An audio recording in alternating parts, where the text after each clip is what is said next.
Year 8 and welcome to Chapter 3 of Paper Avalanche.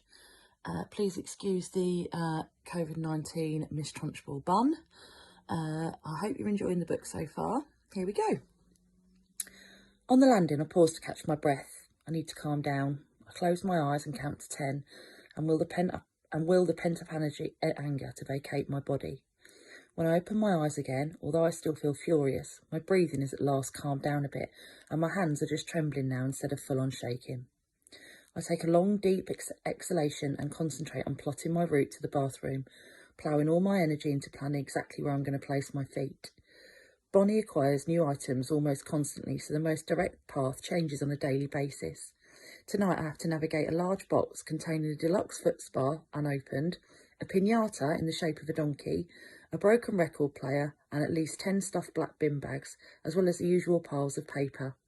When I was a little kid, I used to think all people lived like this, that everyone's house resembled a dangerous playground filled with obstacles and booby traps, requiring you to be constantly alert in order to make it safely from A to B. It was only after a run of playdates and birthday parties at other kids' houses that I twigged that I was the odd one out. I specifically remember going to the loo at Georgina Pennell's house and the creeping unease I felt when I realised it took me just 10 seconds to walk from her living room to the bathroom, rather than the full minute it took me at home. As Jamie suspected, the bathroom is not being retiled. The bathtub is piled so high with stuff I can't even see the tiles. I haven't had a bath since I was about 5 or 6. I shower in the cramped plastic cubicle in the corner of the room instead, one of the few spaces in the house that Bonnie hasn't yet colonised. I sometimes wonder if my favourite bath toy, a wind-up Nemo, is still in the tub, buried forever under years' worth of rubbish, still smiling his sweet, hopeful smile as he patiently waits to be found. I brush my teeth and wash my face, still wearing my backpack on my shoulders, then pick my way across the landing to the bedroom. I pause outside the door. A hand-painted wooden sign declaring it as Rose Room hangs on a small plastic hook at chest height, just as it has done for as long as I can remember. I trace my name with my index finger. Rose Room, my bedroom, my sanctuary. I reach into my backpack, take out my keys and unlock the door. The lock is relatively new. I added it 2 years ago after I'd finally had enough of Bonnie sneaking her crap into my room while I was at school. I step inside and instantly feel calmer. Around the same time I fix the lock, I used that year's birthday money from my dad to paint my entire room white.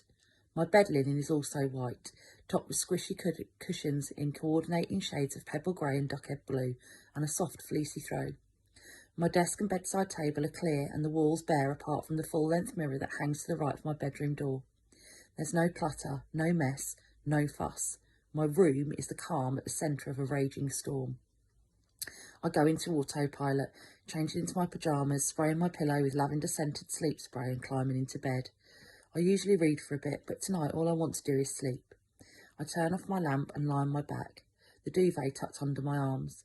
Bonnie has turned the radio back on, 60s pop floating up the stairs. God knows when she'll turn it off and go to sleep. Bonnie is a night owl, staying up until the early hours and dozing until lunch. I retrieve my earplugs from the top drawer of my bedside chest and shove them in my ears.